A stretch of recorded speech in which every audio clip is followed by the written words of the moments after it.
Hello, this is Jack from Fluency.com.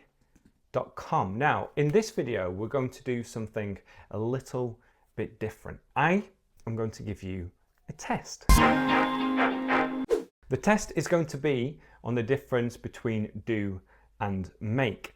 And I'm making this video for two main reasons. The first one is I know how much people love to test their English. In fact, my most watched video on this channel is how you can test your own level of English, how you can evaluate your own level of English.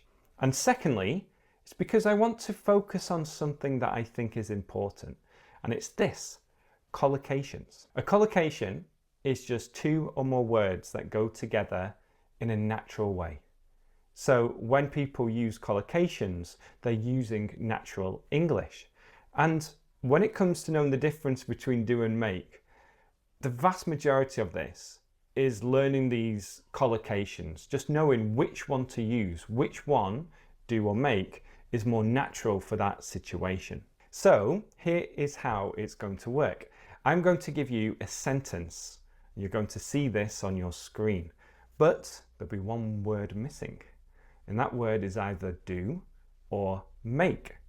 But it's not just that easy. You also have to use the correct form. So it might be to do, I do, he does, I've been doing, I am doing, I have done. You get the picture. After each question, I'm going to give you the answer, and I'll give you some more examples too. And speaking of examples, as always, check the description, because I'm going to leave a list of the examples that I use in this video so that you can practice over the long term. Okay, are you ready for number one? Because here it is. Don't something a fool of yourself. Don't make a fool of yourself. Now, to make a fool of yourself means to do something that is stupid or something that is embarrassing. For example, if your friend goes to a party, maybe he has a little bit too much to drink and he starts saying things, he's loud, he's like knocking things over, and everyone feels a little bit tense and a little bit unsure of what to say, then this person is making a fool of himself. Okay, here is number two. I hate something the bed. I hate making the bed. This one might have been easy for you, but to make the bed means to arrange the sheets and the duvet and the pillows so that it looks really nice. Now, I don't necessarily hate making the bed. I just don't think I'm very good at it. I'm not very good at making the bed look good after I have slept in it. Now, quick question for you. Do you make your bed every day? Do you make your bed every day? Leave a comment below. Number three, have you any research on that? Have you done any research on that? Now, to do research means to investigate something, to get information about something. For example, I did a lot of research before I bought this camera. I did a lot of research before I bought this camera.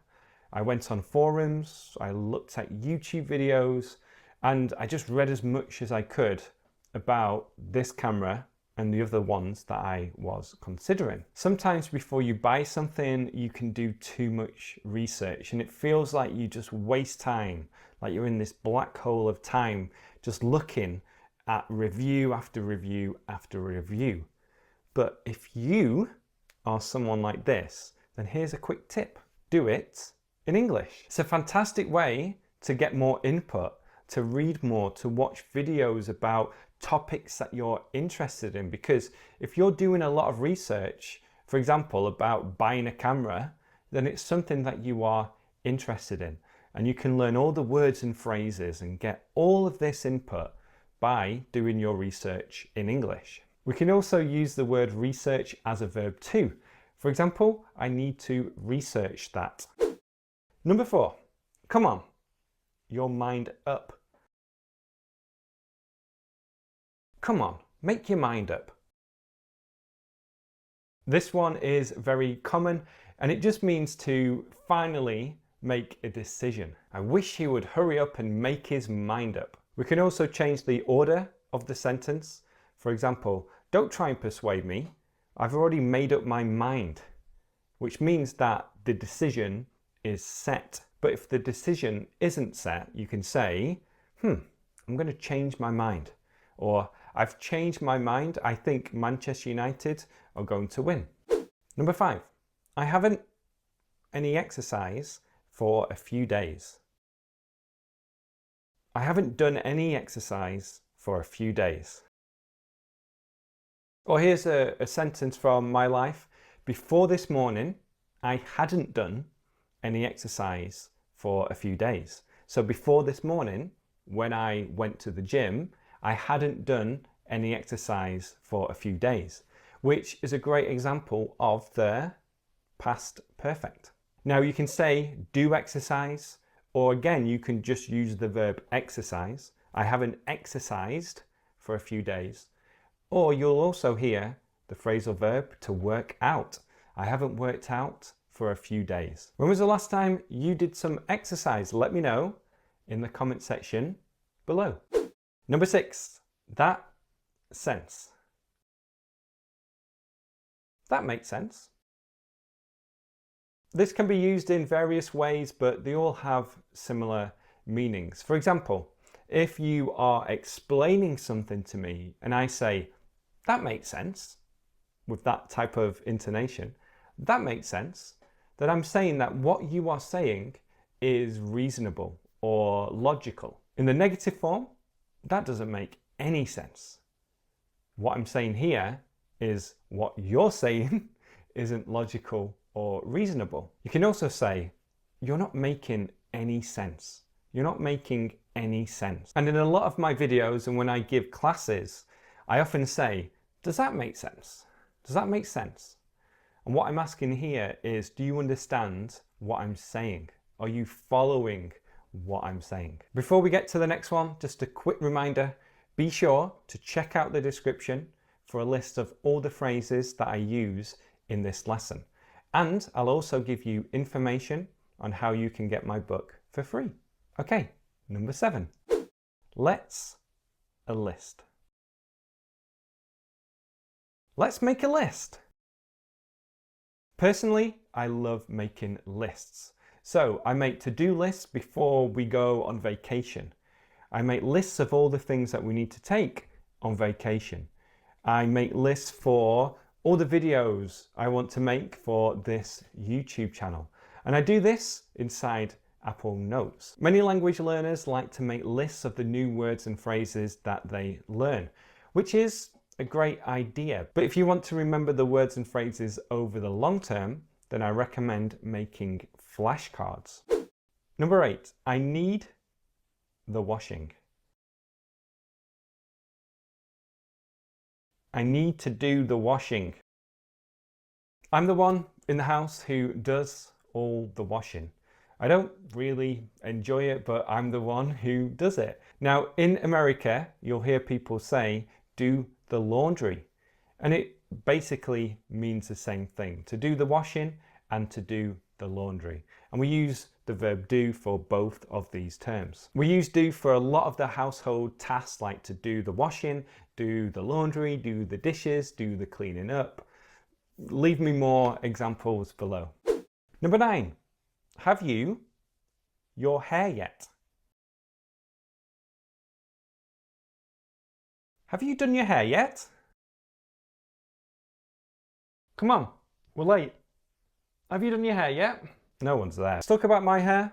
It doesn't take me long to do my hair because, well, at the moment it's very short. After a shower, I'll quickly dry it, put in a little bit of product, and then take about 10 seconds to style it. In addition to doing your hair, people can also do their makeup and do their nails. Number 10, we're at the end, the last one. Are you any progress with that report? Are you making any progress with that report? To make progress means to move towards a goal or to get closer to completing a certain task. I use this phrase all the time when talking about learning English. So I'll say things like, to make faster progress with your English, then you need to use flashcards, you need to listen more, you need to watch more of my lessons. And here's a question for you. Have you made fast progress with your English over the last few months? Again, let me know in the comment section below. Okay, so how did you do? How many out of 10 did you get right?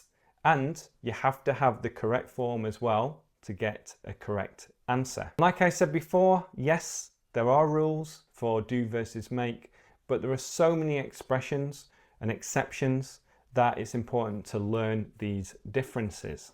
So check out the description, get all the phrases that we used in this lesson, and start using apps like Anki so that you can internalize these phrases and be able to use them when you are speaking. Okay, so thank you so much for watching this video.